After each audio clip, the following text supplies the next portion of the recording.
Welcome to our gazebo, where we're going to be tasting our maple wine. So yeah, we are outside today because it's Florida, and why not? Because it's nice out, and this hasn't even been labeled yet, okay? We literally just finished the bottling video. 6 of them are sitting in the pasteurizer right now with the Anova doing the sous vide thing, and this one, well, we're probably gonna drink it, so I'm not gonna bother putting a label on it, but if we don't finish it, it will go in the fridge. But this came out at 13% finished alcohol, ABV, and it was 0.990, but we back sweetened with probably 5 or 6 ounces of maple syrup, okay? So I already have the glasses poured because it's just more convenient when you're outside.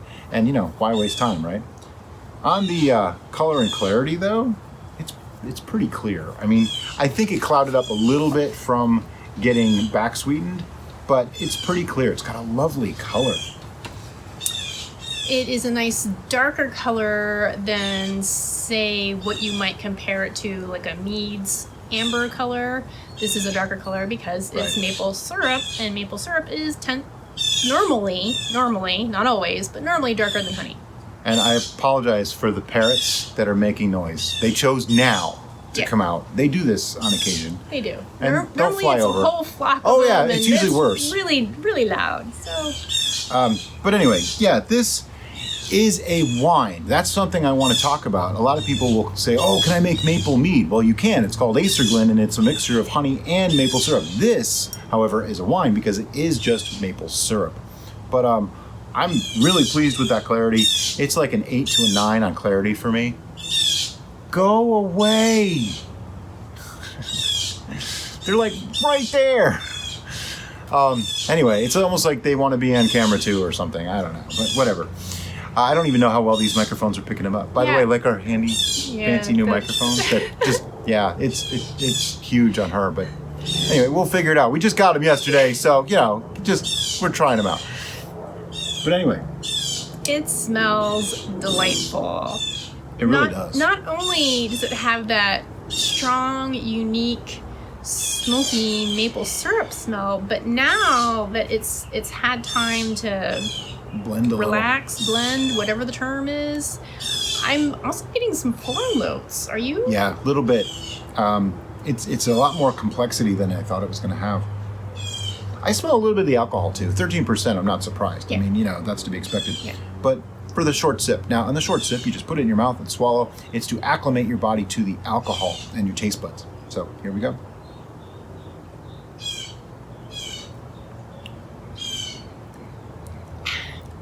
First impression, there's nothing unpleasant. There's not a harshness from the alcohol. There's not even a bitterness. It's sweet, but not overly so. Got a nice maple flavor, a little smokiness to it. In the finishing video, Derica said it reminds her of bacon, and I totally kind of get that. The maple and smoke kind of does. Yeah. What are you getting on the short sip? I'm getting a lot of things on the short sip, which makes me want to explore. Go away. Yeah, bugs, right outdoors. Which makes me want to explore it thoroughly, so that way I can put to words what is going on. So what are you getting? Lots of things. A cornucopia of things. You don't want to tell us what they are? I'm going to take a long sip now, so that way I can better verbalize what those things are. She's just trying to get to the long sip. Said that, yeah. All right, well, we can do that. All right.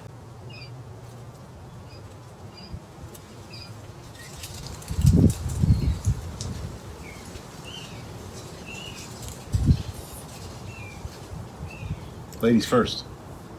All right, so initially I'm getting the sweetness from the maple syrup. It's definitely a different type of sweetness than I would typically get from, say, a mead, which, of course, again, is made from honey. Right. Because the sweetness from maple syrup is different from the sweetness of honey, it makes sense, doesn't it?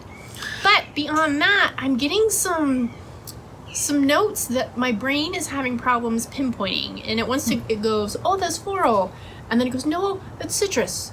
Or maybe it's spice. Or maybe, and it's just bouncing around in there trying to figure out what it is, because it remembers getting those type of flavor notes in other beverages, so that must be what it is, but it's not specifically one of those things. And then after I bounce around from that, it goes, oh, it's vanilla. I am getting a sense of vanilla from this. Yep, most definitely. Especially on the exhale, I get a sense of vanilla. On the entrance, I get the maple flavor right away. Not like a brown sugar or a maple sugar, but whoa, he's a big one. But like the maple itself, the essence of maple coming through. It's rather sweet, but not overly sweet. Then in the middle, I definitely get the maple syrup flavor, the viscosity of it, a little bit of the hint of like an orange or lemon, kind of a cross between orange and lemon. I know there's some lemon juice in this, but it comes across more like an orange to me. It's not really as lemony. It's not reading strongly lemon. It's not so acidic. Yep. I think is really what it is. But there's a nice acidity to it, just enough to balance things out. Tannic quality, little on the lower side for tannins. I don't think it's highly tannic. I think that aspect may come out later, but it's got a good mouthfeel. It feels nice and viscous. It's not watery at all. And then the finish has a nice, almost a bittering to it, and that's the vanilla. If you've ever actually like taken a taste of a spoon of vanilla extract, be careful if you do. yeah, don't do that. It tastes like crap. But if you've ever done that, after you've swallowed it, there's like an exhale that'll happen, and that's what I'm getting on the exhale from this, which is where the vanilla concept. It's really interesting. There's a lot of flavors here that I wouldn't have expected. The floral note isn't coming through so much in the flavor. I think it's more the citrus note coming through in the flavor. But really, really nice. I actually like this. So we're going to go ahead and figure out what we would do with this now at this stage. Food pairings. So, food pairings. I could imagine pairing this with barbecue. Yes. That would be my number one thing. Pair it with barbecue. Pair it with even like Korean barbecue, which is going to be a little bit different. Yeah. But American barbecue, Korean barbecue, and it can be Memphis style or St. Louis style barbecue. I think it goes with both, vinegary and sweet. Works with it really nicely. It's not overly sweet itself, therefore sweetness is not really going to overpower anything. It's not going to be a problem. Yeah. I could see it with baked goods as well. You don't want to go with the overly sweet baked goods because I think it would compete too much with the beverage. But for something more bready than sweet, okay. I think it would be nice. I'm thinking lo mein. I don't know why. It just to me would go with lo mein. Sure. Like some of the Asian noodle dishes. Yeah. It just seems to blend well. It with feels that. like it could almost be a beer replacement. Sort of. It does have a little bit of that beer-like quality to it. Not that it tastes like a beer, but it sort of has. I mean, it's twice as strong but lots as of the most beers things too. that I would think to pair a beer with, like a lighter beer. Yeah. I can imagine pairing this with. Sure. Yeah. I don't see any issue. And this can go with a lot of things. Every time we do a food pairing, people come up with 50 million other things, and they always ask us, "Can it go with this? Can it go with that?" Well, yeah. I mean, you can technically have anything with anything. It's just we come up with ideas off the top of our head because this isn't rehearsed. We don't know what we're gonna do ahead of time. If we knew what it would tasted like, what's the point in doing a tasting? So, to us, this is very off the cuff, very off the top of our head to try to figure out what pairings does it go with. I think this goes nicely with some fruits too. Like I want to have it with like a pear. Yeah. And I'm not a big pear guy. I like pears and all, but I think this goes really nicely with like a nice neutralish sweet fruit. Yeah. Apple. Yeah, an apple. I could just see like apples and peanut butter with this, and I think that would be actually really nice as a snack. Sure. There's so many little things that it could go with, but like I said, the Asian food, the barbecue, those seem to work really well. Your typical like Thanksgiving dinner, I know I say that one a lot, but it actually would go really nice with that, with mashed potatoes and gravy and the stuffing and all that. It just actually would go really well with that. It's got a fall harvesty kind of flavor to it. That's the maple coming through, obviously. And I think this maple syrup in particular, being that it's a little smoky, is really amazing for doing a maple wine from. Just worked incredibly well. All right, so now we need to move on to numbers. Yeah, you got to give a score.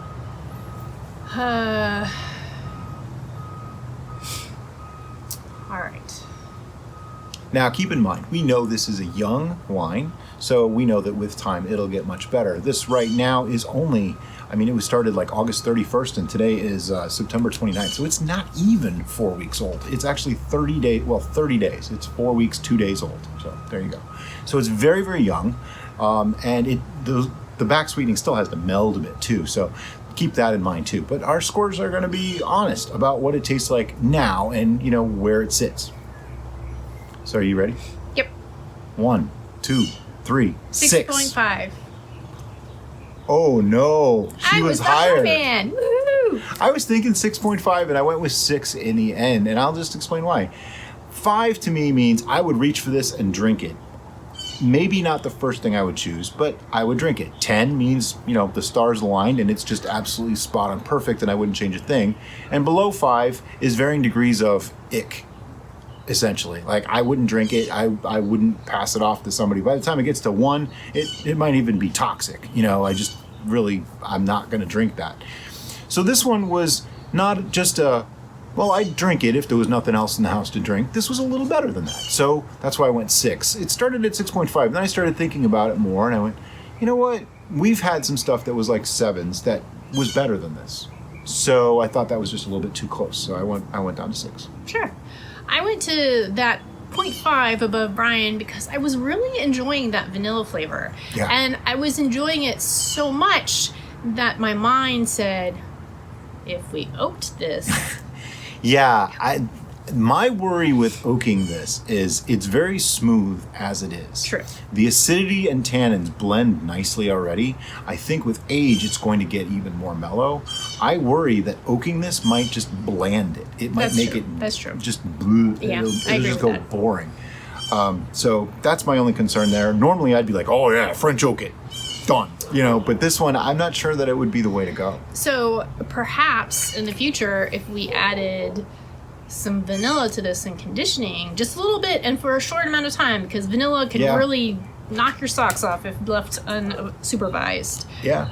I think that would give me what I'm looking for when I think about oaking it without making it too bland. I think you have a point. I think that might be the way to go. Just a little bit, like throw a vanilla bean in there for like an hour. Yeah, exactly.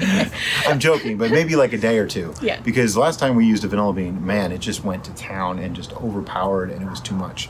I have to move this card. Did you see the difference in light? That's crazy. It's reflecting right into the side of my face and it's killing me.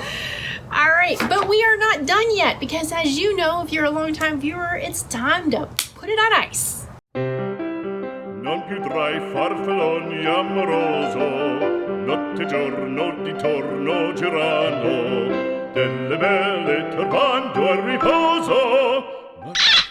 Ta-da! It's chilled. And we use whiskey cubes, which are actually made of stainless steel, and that way it keeps it cold and doesn't dilute. And if you just give them a minute or two, it drops the temperature down to like 43 or 41 degrees, I think we measured from our test. So they work really, really well. Gets it pretty cold. And, I can feel through the glass that it's already well chilled. So I'm going to go ahead and take a sip.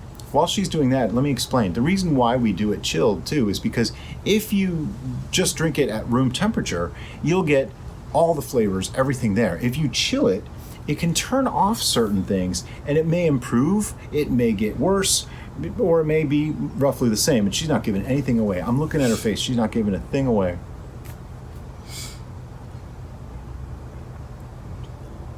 This is really nice chilled. Yeah, it is. I'm trying to determine if I like it better chilled. I think it's just different. It's just different. And we're running into that a lot, where the scores aren't really changing, but it's a different experience. This is a nice, now, barbecue outdoors. Yeah. Grilling out, drinking. Yeah. Oh, absolutely. This just became a barbecue drink, without a doubt. Potato salad, corn on the cob. Grilled food. Yum. All the good stuff. And that. The bitterness is still there, and I think it actually rounds out the sweetness quite nicely. Yeah, it's like a nice bitterness now. Yeah. It's orange seems to have faded away. I don't really taste the orange. It's got like a so little much. punch in the end that is pleasant, not jarring. And keep in mind, it's still 13% alcohol, even though it's cold. So, I mean, this is kind of a sleeper. You'll start drinking this, and then after a while go, whoa, how come I can't stand up anymore? The front end is super smooth, dolphin smooth even. Oh, And then the wow! end, Did she really go there? I She did. I did. And then the end, you're just kind of like a little nudge in the shoulder, a little harsh nudge in the shoulder. You go, yep, I'm still here. What's amazing to me is how, even at 13%, the ethanol is not overpowering. I would have thought for 4 weeks old, 13%, all I taste is ethanol. Yeah, normally at this particular stage in its development, and that's something to point out, is that any fermented beverage is constantly in flux, Oh, yeah. even after you bottle. And that's why so many wines that are aged increase in value, because they're a different product now, because those compounds are reformed and created new flavor profiles, and it's something different now. So at this stage, we're expecting a little roughness, a little off flavor, and we're really We call it not necessary roughness. sure, and we're not really getting that. There's a delayed reaction on the response there. Sorry. So it's got this really great smoothness up front that we normally don't get at this stage. It's a little surprising, I have to admit. And chilled, it's a little smoother even. It smooths out some of that roughness. Not that it's rough, but smooths it out just a little bit more. I feel like I'm getting the vanilla sensation earlier with it chilled. Yeah, it definitely comes more in the mid than towards the end. Yeah. Most definitely. Yeah. Does this change food pairings for you? I mean, for me, it just solidifies barbecue, Yeah. grilled food. Yeah. Outdoor picnic style eating. Yep. That's where this excels Yep. to me. I Yep. think it just nails that beautifully well. I agree. Less of the Thanksgiving when it's cold. Warm is Thanksgiving. Okay, so it's Thanksgiving when it's warm, and it's 4th of July and Labor Day when it's chilled. So it's still holiday beverage. Yeah, it's a holiday beverage. It's just celebratory. Maple, you know, it's what you do. And if you save it till the 4th of July, if you pulled the maple syrup in the fall, then, you know, it's aged now and probably better. There you go. But we didn't have that luxury of doing that. We just, you know, we're drinking it the way it was. So I would like to change my score for this one. I think we should rescore to do the iced, Okay. the chilled. Are you ready? I am ready. 1, 2, 3, 6.5.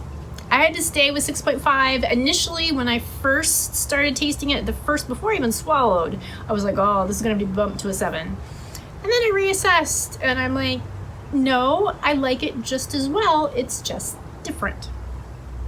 Brian, obviously. I like it a little bit better. How do you get I that think push? it focuses its purpose and when I would drink it more, but that's not a problem for me. We have lots of brews that I can choose from, so it's not a big deal.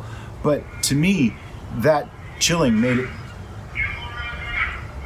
That is just unnecessary. That road that he just went down is like 2 or 3 houses away, and you probably heard it. But anyway, it solidifies for me that this is good. Like I enjoy it a little bit more with the coolness to it, just for some reason. So I gave it a half a point more. Not a tremendous amount more. I do expect great things from this, though. I think in a year, when we do the 1-year tasting, this is going to be a lot higher. So the synopsis is maple wine. Go make sure you get some. Oh, heck yeah. And if you can get your hands on a smoked version of the maple syrup, I think that really bumps it up a notch, and I would highly encourage you to do that. I'm doing the bobblehead thing because, wow, that was amazing. I put some of that maple syrup in my oatmeal this morning. Just a little bit because I felt like it. And it was a life-changing experience, let me just tell you. It was actually really amazing. So, very impressed with that. And, thank you for sending us that. Yes, maple thank syrup. you. We Thank will you. be using that for months now, probably, too. It's filling up half of our refrigerator because it's all mason jars. But anyway, if you like this video, look up. There's another one out there. You might like that one, too. Thank you for watching. And I'm going to do that again because that was really bad.